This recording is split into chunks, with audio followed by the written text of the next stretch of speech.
What up, DC Gang? It's your boy Dre Hall. And this your girl Cash. Back with another video, gang. Yes, we are. Y'all see what we got, man. We got an old block. Hey, y'all know what to do, man. Like this video, man. Leave us some comments down below. Ready to get into it? Let's get into it. Go. I say, if me JC and Buck play with us, you put his body in the trunk, then we take him to the dump. And they know we play for keeps, and they know that we ain't sweet. Grab a broom, we finna sweep. O-Block finna clean the streets. Boy, you better grab a heat, or get put up on a T. Put your name by RIP, or your name get turned to weed. It ain't no pad, any state we on your... No matter what, nickel black. Fuck the... Photo blood fast. When Goofy do that crash, we gon' spin again. We gon' hit our last friend. We gon' show him we ain't playing. We gon' leave him where he stand. Alright. And they mean that. Okay. Them boys mean that shit. That boy mean that. That's really, yeah, that's all I wanna be, successful. Yeah. Why they did him like that? Right. Why and they then with did him the like sad, that? little sad music. Yeah, he looking around like, violent. oh, he want to be successful. Right, we go fast, man. Check it out. And now, since you you got to throw a couple out. How do I do that? Yeah, everybody throw a couple out. We're here in the Parkway Gardens housing development in Chicago, otherwise known as O-Block. 24-building complex on the city's south side. It's where Michelle Obama grew up, and it's also where drill music began around 10 years ago. This is Boss Top. He's been here for a super long time, so he's going to take us back to the very beginning where it all started. So right now you in the 44, you know, one of the gutters building in the block. This motherfucker be the last building to get cleaned up. Who's Roach? See, the project. Yeah, Roach. That's a big Roach. That's going to get bigger. That's gonna get bigger. Mama Smoking the Summer. Roach. And then killing the rent. This bitch be dirty as hell. This girl be dirty. I'm from this building. Bro, I used to be one of them places to piss in the hallway and on the elevator. Damn. My mom in the bathroom, we is one bathroom in here. I'm going to piss in the hallway. I still Damn. don't touch the Savage. buttons in the elevator. I'm straight knuckles. Did you think there might be pee on it? Spit, pee, I just do all type of shit to the elevator. I ain't taking no shit though in here. He did a lot of shit, man. What the fuck everybody else fuck did? Hey, at least being honest. True that. And true that. Man, one nigga true that. I ain't years, bro. Everybody, what's up? How does it go? What's cracking like? GK. Come on. GK. Folks came out there. Folks, the youngest GK grandma, he invented that shit. To you, like, what is drill music? We started the word drill with our music. Like, let's do a drill. We started that shit. Like, how would you explain drill music to someone who doesn't know? Music that make you wanna kinda get outside and go just be outside, you feel me? Be outside, Makes right. sense. Fuck some shit up. Okay. Fuck. You get on going? So yeah. It turn you up, it give you adrenaline. Drill music is something that, I mean, in the grander scheme of things, you could see it as, you know, a hyper-violent offshoot of trap generally that, you know, sort of like came out of a very specific area. I describe drill music as it's violent, but mainly fiction. It's like realistic fiction music. So like, this is why I shot my video 4K Troll, shot it right here in this park. Right here where you standing at, I shot it right here. The lyrics are pretty intense in that song. Hell yeah. He went crazy in that shit. He pulled out his strap and started shooting back. It sound like it's compact. Come on, I got a double back. It's finna crack. Yeah. But it's all entertainment, see what I'm saying? It's all for like the people. Like, cause like music nowadays is all about like controversial shit. Drama really makes money. Back to Yeah, that breaking that's news true. live from Chopper to a mass shooting. At least 6 people shot. This all happening at 65th and King Drive in Parkway Gardens. So what was it like growing up in O-Block? We had to grow up. We had to really grow up and grow up fast. All that little boy shit went out the window. Everybody around this bitch got PTSD. Everybody around this bitch saying somebody died. You know what I'm saying? So we had a brotherhood that can nobody come between. We not let nothing happen to none of us. Marlo couldn't even beat up OD. We gonna Hey, fuck but Marlo. no, that's how it's supposed to be. Y'all gotta stick together. Y'all look out for one another for real. Y'all niggas done grow up together, y'all. Y'all one, y'all family. Vision. What's up, boy? You better not put your hands on folks, boy. For them to pull a pipe out, hold on. And it's the same way. Like, we got each other, boy. Over there, we ain't got no daddies. On BDN. What can you tell us about the year 2011? 2011. I experienced like my first friend get killed. My best friend OD, he died in 2011. In 2011, a Parkway Gardens resident named O.D. Perry, which O-Block's now named after, was murdered, gunned down just outside the gates of Parkway Gardens. What was one of your favorite memories of you and O.D.? You know? Man, I got a lot of them bitches though. Oh. He had this crazy ass dog named 50, bro. Oh, J Money, bro. I was scared of that motherfucker, bro. Oh, like play with the dog. I'm a kid, I'm like, boy, I don't even play with that motherfucker. I'm tripping. Motherfucker run up on me, boy, bitch ass on. Oh, right after the day, I still don't give a dog. I don't give a fuck if that bitch is a chihuahua. Bro, get your dog for that bitch die. I'm game. O.D.'s murder was allegedly a retaliation for the murder of Shondale Tuka Gregory, a rival gang member who lived just a few blocks away on 63rd. It was the sad years of my life, because I had just had my first child and everything. I'm really like traumatized. Like, I ain't know if was I supposed to crash out or fall back. And my mom used to be talking to me like, man, you got a daughter. Don't be like these niggas, don't die. How many friends do you think you've lost since then? Over 10 dead homies, man. Like, 2 motherfuckers a year. I swear to God. 4 platoon, motherfucking 11, Gerard and Whitey and 12. We got LA and J Money and motherfucker died at 13. My crowd, dog, I gotta hang on up on them. I gotta hang on up on them. I ain't never start. When they seen out my folks died, folks' career took off. When old passed away, folks took that shit to another level. Chief Keef and Dirk came out. They lit this bitch up, you feel me? So it's like, shortly after O.D.'s murder, a close friend of his decided to make his first song, which would serve as an O-Block anthem, to celebrate the life of O.D. and diss Shondale Tuka Gregory. This friend was named Keith Kozar, aka Chief Keef. Hit a nigga up on your fuck, I do drugs till I'm dead. O-Block, we see, bitch. Middle fingers to Shondale. Get out. Young Chief Keef. Alright. October 4th, 2011. This bitch get going up. The block busting, I just got out. I get out, I see Platoon and White. Fools got cocky as hell. I look down, I'm like, how the fuck y'all that OD get killed? Platoon put his head down. He like, man, you take your daughter upstairs, I'm finna holler at you. I take my daughter up. I remember APD came up there. Deep as hell, everybody coming, they happy as hell. Fat Mac and Stu get the showing out, they get the fight. Hey, Fat Mac, you remember I get out of jail, you want Stu start fighting that day? Him and Stu get the fight. Hey, photo like, man, y'all showing out because folks just got out.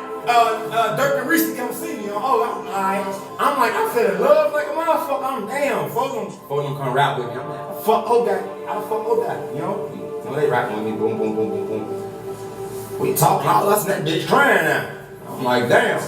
I just got out. We all crying right now. I'm like, the fuck? Fuck that. We ain't even crying. We out here. We get outside. In the next 2 years, Chief Keef would go from a young O-Block rapper to one of the most commercially successful rappers in the world, with hits like I Don't Like and Hate Being Sober.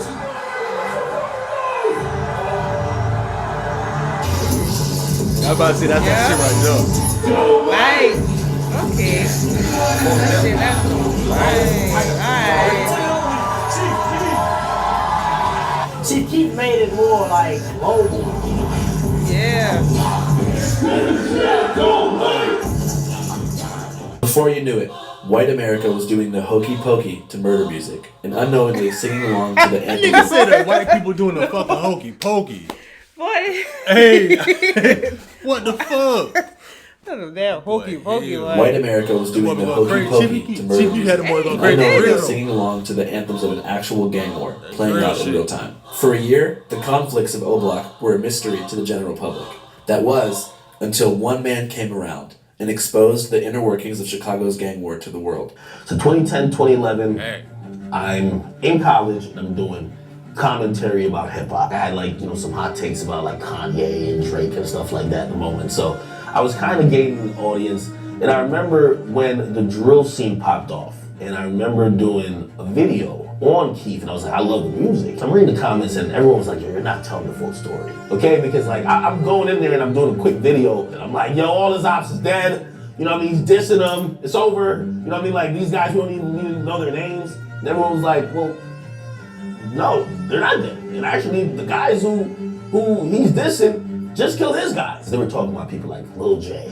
Screaming fuck OD. They were talking about the FBG gang. Nigga fuck T-Roy and OD them dead bitch. I'm like, yo, nobody knows these people, respectively, because they don't have a hit song. Chief Keef is going crazy with hit songs.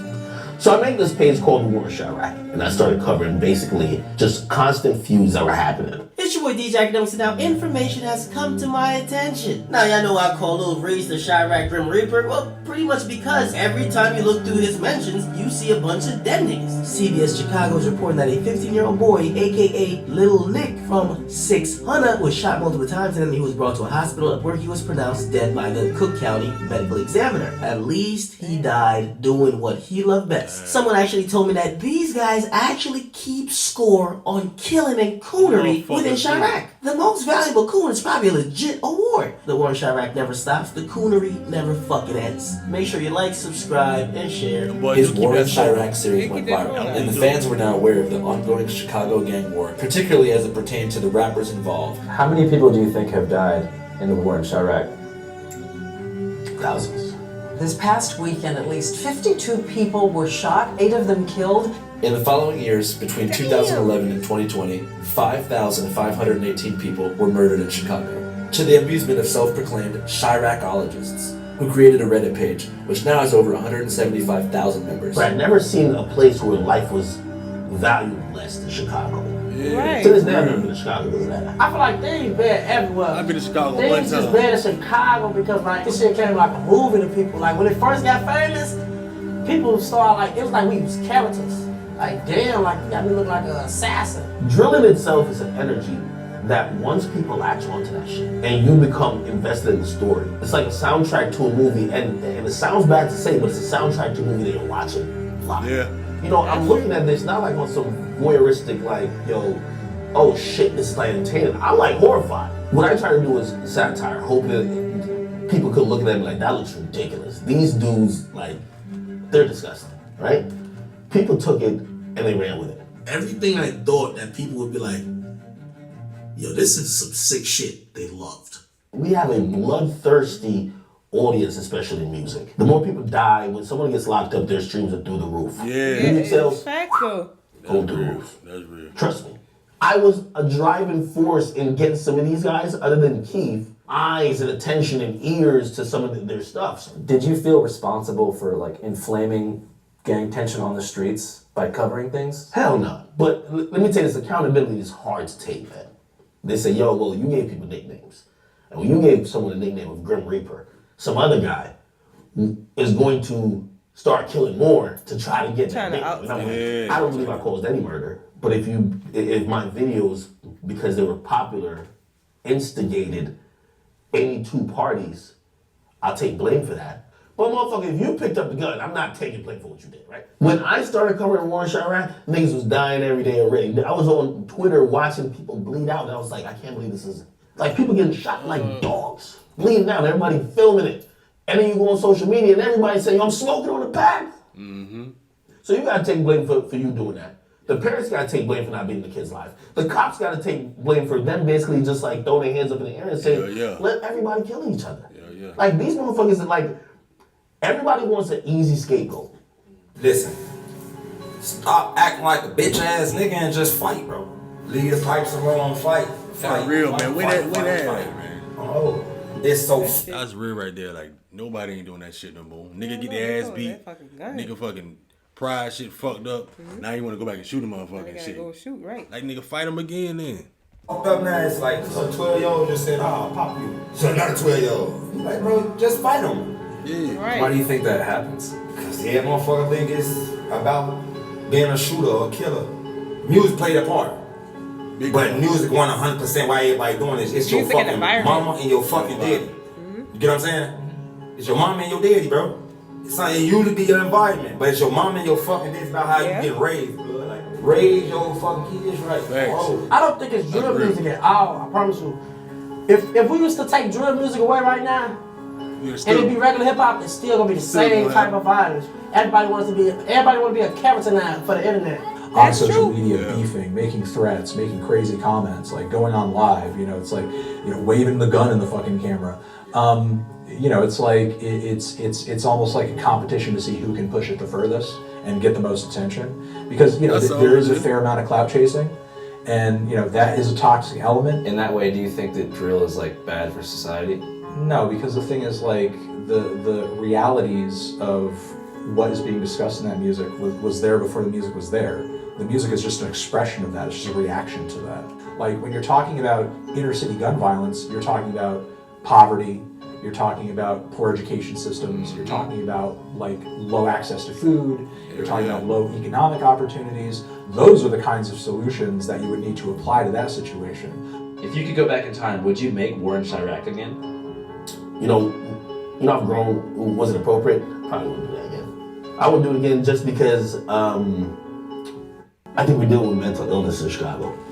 And when you see people are kids, these people who are doing murders, like Ronald No. 9 was like 17, doing drills and all that type of shit. It's easy to be outraged and also say, damn, how could you guys take a life so easily? But also you got to think about the cycle of mental issues that they're having, the trauma that they're suppressing. After the success of the War in Chiraq series, Academics' formula was replicated hundreds of times, creating a concentrated YouTube algorithm that turned gang drama into an online mega industry. One of the channels in this algorithm is called No Jumper, which is quite different from the War in Chiraq, but nonetheless features many interviews with gang-related rappers. Do you even know about gang shit when you first moved to Florida? When did you actually become a 5'5" Crip? You are widely known to be associated with the Hoovers. Some of the dudes who got caught up for this murder are like actual rappers who have videos out with many, many thousands of views. Again, like you say, a lot of the stories are hypothetical, but in this one, you actually mentioned that a specific rapper from Chicago called a girl 6 times while you were hanging out with her. Right, it just ran. You see what I'm saying? The shit just become me, you know. So, I went on the podcast and spoke to the host, Adam22, about the ethics of producing monetized gang content. Do you think drill music is bad for society? Yeah, definitely. How come? Because people are in gangs killing each other and making songs about it and making it sound super cool. And even me as like a 30-year-old fucking white man, I listen to it and I think that it sounds kind of cool, and I struggle with that. But definitely I think it's probably, as much as I like listen to it, it's probably got to be a net negative for society, right? Just the romanticization of violence in general. Yeah. Do you think you help make it look cool? Hell yeah. I don't know. Hell yeah. I feel like when they're on a beat with a fucking 808 going crazy and they're able to like rhyme and make less sense, that probably is like when it sounds coolest. Because they don't really talk about that in interviews, right? I mean, most of like all the Chicago like gang members or whatever, it's like the amount of like street shit you're gonna be able to get them to talk about in an interview is pretty minimal in comparison to the stuff that they're essentially saying in their songs. It just must be crazy because like you talk to so many people who like have died recently. Like you're like the last person to interview FBG Cash. Right there. His name's on the wall.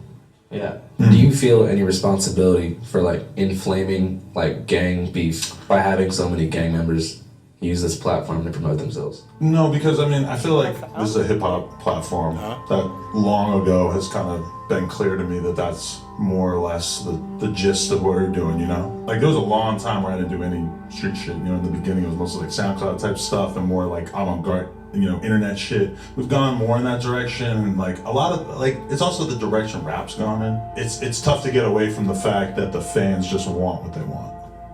You know, as a content creator, you kind of have to follow the incentives to a certain extent. It's just been taken to the point where the fans like want this shit to be real. They don't want to hear you say, I'll shoot you if you come near me. They want to hear you say, so-and-so from the other side got killed because he fucked with me. Like the fans are really drawn to that kind of immersion, I guess. Whenever you grew up here, did you guys spend a lot of time in other parts of Chicago? Like, did you ever go like downtown or to other areas, or were you mostly here? I spent a lot of years inside this game. Have you been to like a Cubs game or anything? You guys want to go to the White Sox game with us? Yeah, we go. White Sox!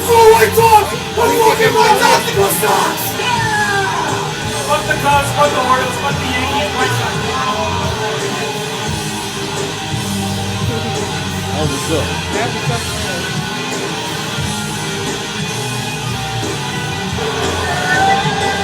White Sox! White Sox! White Sox! White Sox! White Sox! White Sox! Okay! White Sox! White Sox! White Sox! White Sox! White Sox! White Sox!